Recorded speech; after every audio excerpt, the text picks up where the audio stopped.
This is what the future of agriculture in Nigeria looks like. In a month, that's about 300,000 crates. Yeah. This is Bintu Nakudu, a Nigerian entrepreneur who is building one of the largest greenhouse farms in Nigeria called Majestik Farm. It's automated, fully automated, and we have about 45,000 capacity beds in this house. I'm Bintu Mohammed Nakudu. We're not just an agricultural venture, we're a sustainable, innovative, and a socially responsible community. Not only that, they have also built the largest poultry farm in northern Nigeria with a zero carbon footprint. Here, we produce high-quality, nutritious feed for both our poultry and fish, reducing our reliance on external sources. Ourselves, we don't buy fingerlings. We have over 30,000 capacity on this farm. So everything that happens here is recycling. Recycling? Yes, nothing is recycled. Our farm is powered entirely by clean, sustainable solar energy, reducing our carbon footprint. Even generally now in Nigeria, you will understand that the poultry aspect is going through a lot of hardship. In this video, I'll be taking you on a tour of the facilities while asking some important questions. Well, that's the estimation how much in a month? We produce maximum 7 tons on a daily basis. So this is Majestik Farm, and this is one of the biggest farms in northern Nigeria also. Welcome to Majestik Farm. Thank you. Our commitment to cleanliness and hygiene starts right here at the entrance. Every person entering the poultry section is subjected through disinfection.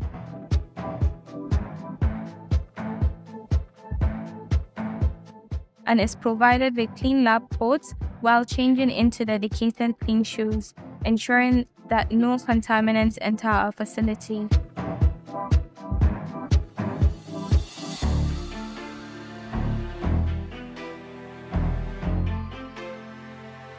So with me is Mr. Flourish Adedayo. I'm the manager for Majestik Farm here in Kezawa. Okay. So how many sections do you have? At the moment, we have about 4 to 5 sections. We have the poultry, we have the fishery, we have the crop section, and we have the manure sections. Which is probably a division on its own. So how is the poultry process like?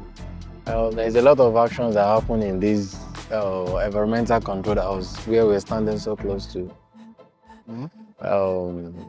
It's automated, fully automated, and we have about 45,000 capacity beds in this house at the moment.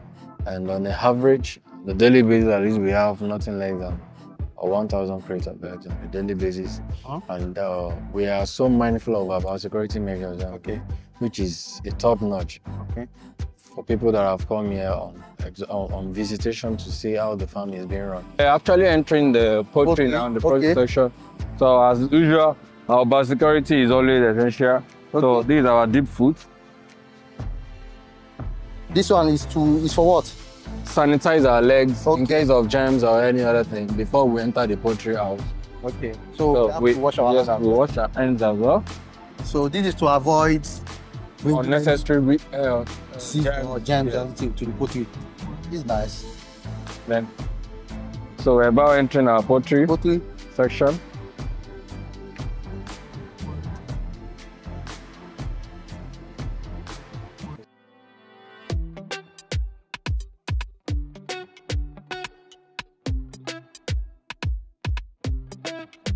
Everything is fully automated from the feed processing. If you look behind us, you will see our big silo there. These are feed mill. So with less of human intervention, we feed our birds on a daily basis, which actually help them to be able to consume everything they need to feed on without any exemptions of any materials.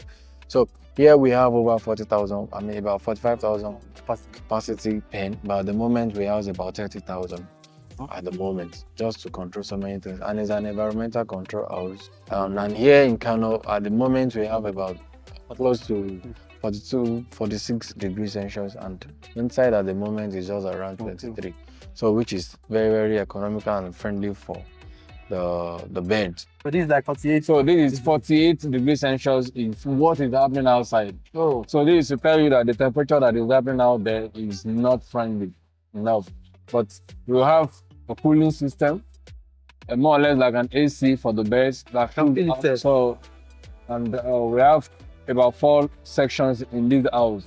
that it reads the different temperature measures that is actually happening, because we can't have the same environmental temperature in the same house because of the way they. So each section has its own different temperature, but this is an average temperature of what we have in the house at the moment, which is still very okay for the bird. 23.6. Some from the egg come from the egg bed and rolls down to the egg room. From here to the egg room stage. Yes. So then from here we'll go to the egg room. So the egg room. Okay. Where we were coming from the other side. So it's automated like that. Everything is fully automated. It's in tiers. We have about 5 tiers. This is first tier, second tier, third tier, fourth tier, fifth tier. So we are collecting the 4 tiers now. So by the time we want to go to the second tiers, the operator automatically take it up. They take it up. Okay, that means we go 1, 2, 3. Okay. You guys rear them from small, or they just import it, or what we did is we have a partnering company that sells to us. So we buy at the age of 16 weeks. Okay. Then we process it ourselves, we groom, and they become matured as new stage.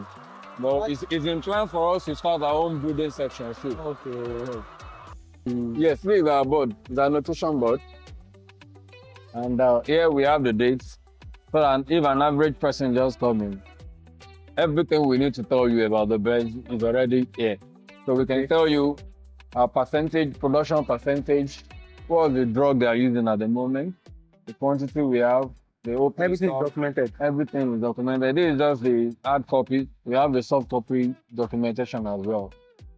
What the egg rooms is where?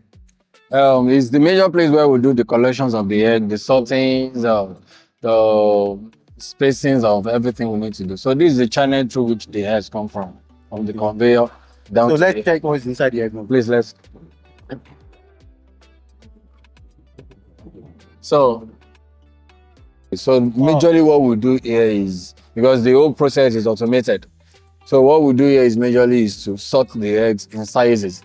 As you can see, we have our ladies there doing the work. So we'll do manual sorting, so that in order not to put the big ones among the small ones. And it's a censored process, a censored conveyor. Once it senses that there is a limit to which the egg must actually come through. So once it gets to that point, it will automatically stop. Oh wow, so you can pick it up. So we can pick it up so that it won't drop will not fall. Any of these crates that move out, we don't take them back. Okay, any crate that move out won't take you down. Why? Because of majorly what we measure here is our biosecurity measures really mean a lot to us, being the technical manager person. So we have to maintain the fact that whatever thing that moves out are being maintained. So if we have to be recycling it and be using it again, we don't know where it will get to. So we have to just sell it out with the crate. So like how many cars do you move per day? This is today, and I think this should be the fourth car. Fourth car moving out. It's 1,000 crates moving out already. Oh, okay. To a customer today. Which monthly now, we at least on the weekly basis and let me say daily basis at the moment, we have less than 1,000. We produce more than 1,000 crates on a daily basis. Daily basis, 1,000. Oh, that's the estimation. How much in a month? In a month, that's about 300,000 crates of eggs. So we're able to maximize that with the use of our solar panels. We have solar energy, everything is being run. You can hear the sound of generator on a daily basis.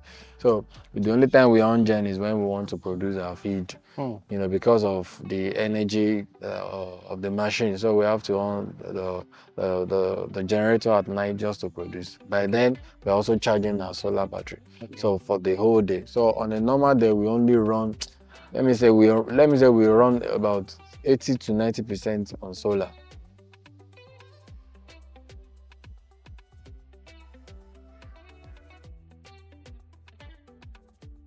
It's been very profitable for us as a company, and we've been able to be a blessing to the community around us in terms of our production. And also, everything that happens here is recycling. Recycling? Yes, nothing is being wasted.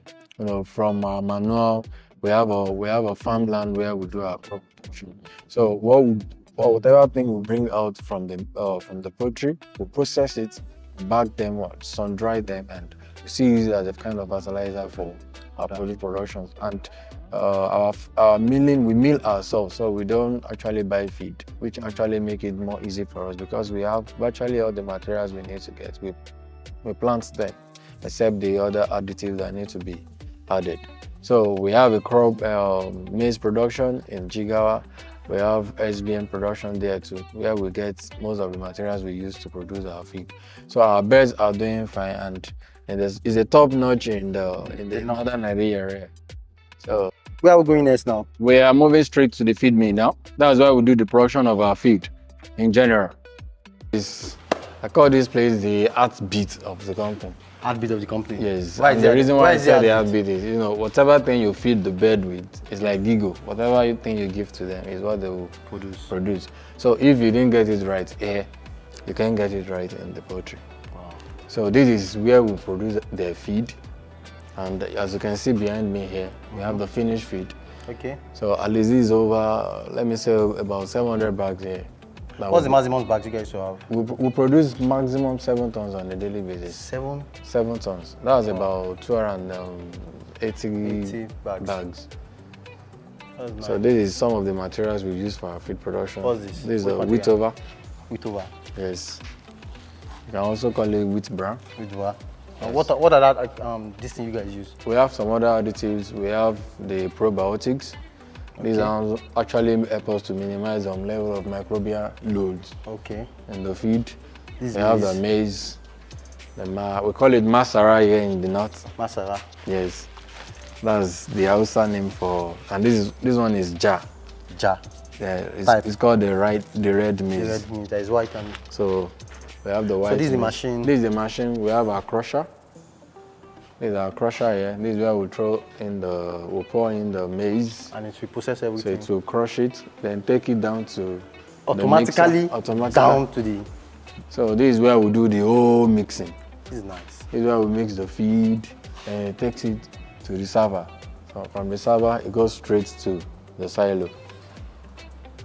What's the other section? So the other section is more or less our storage. Okay, it's for the storage? It's too for the storage. So we don't always run out of material. Never. That is one of the things that's the one we don't should never run out of materials. Because if you run out of materials, the birds will suffer for it. So what's your advice for anybody that wants to start this type of business? Yes, my advice is, you have to gather information. Okay. Information is key. It's not just about, I know someone who is into poultry, I also want to start. You need to be ready. Okay. When I say ready, information leads. So you have to gather information on things you need to do. Okay. The do's and don'ts of poultry, which are very, very essential. Okay. The internet is there for you to learn, jet age, and you can also consult professionals to help you out on what you need to do. And most importantly, you must be oriented about what you need to do and know what happens in your environment. Okay. Know what your environment actually likes. Know what actually moves well in your environment before you go into poultry. Okay. So in 3 words now, what's your advice? My advice is be visionary about what you do. Get information and be the best. Just like us here. Thank you so Majestik. Yes. Thank you so much. Thank you for the turning around. You're welcome. And showing us. We just finished the poultry. So now we are moving to the fishy farming. So actually heading to our fishery section of the Majestik Farm, like I explained earlier in our previous video. So please, this is a part of our pond. We have here is about 18 ponds in this place, and we will still get to our hatching section at the moment. So can we proceed, please? Yeah. All right. So here we have matured fishes that are ready to be dispatched, and here we sell within a space of we keep them for maximum 6 months. We hatch ourselves. We don't buy fingerlings, which is also one of our ways to maximize profit. Because if you have to buy fingerlings, we consider the cost of production for the fingerlings, the cost of transportation, but all that have already been settled here because we hatch our fish ourselves. So here in these ponds, I'm looking at behind me here, we have over about 7,000 here. in this pond 18. These are matured ones that are ready to be dispatched, and we sell virtually every week in this farm. And like I said earlier on in our also video, we have a submersive borehole that we actually use to make sure that water doesn't run out of the fish pond. So I think we should proceed and move to our fish section. Yes, behind me we have, these are 15 ponds. We have over 30,000 capacity on this farm in the fish division. And like I said earlier on, we produce our feed. We have a feed milling section where we produce feed for the fish as well, just we did in the poultry. So what we try to do here is we have financial conservation of everything we use. So that actually helps us a lot to maximize our profit and maximize our production adequately. So we have over 30,000 capacity. We also run a tilapia fish that is not really known to people that they can survive in this kind of division here. So we have a tilapia fish. We have our hatching section that is not too far away from here. We'll visit that in the next video. So behind me here, this is the 15 pond, we have the 16 pond, we have the 17 and the 18 pond. Each of these ponds at least has less than 7,000 fishes in each of these ponds. So how many fish in total? About 30,000 in 30,000 total. Yes, in fish in total. Some of our open pens. Okay. So we have in each of these ones as well, we have at least 7,000 each in each of these open ponds. And if you look at adjacent to me here, we have our tilapia ponds. Okay, yeah. 10 fish in total. At least for the tilapias, we have about 15,000 as well. Here, we have about 3 different large ponds, deep ponds. We call them the deep ponds on this side. So straight away now we'll move to our hatching section. This is our fishery department, and we have the staff lodge as well. Okay. Like I told you, we are self-made company in Majestik Farm. So behind me here we have our shooters ponds. Okay. These are the shooter ponds, and if we walk down straight, we'll see our hatchery sections.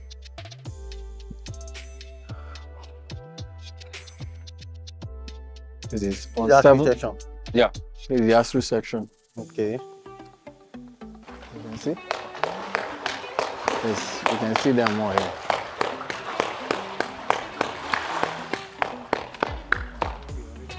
So this is where we hatch our fingerlings, as you can see.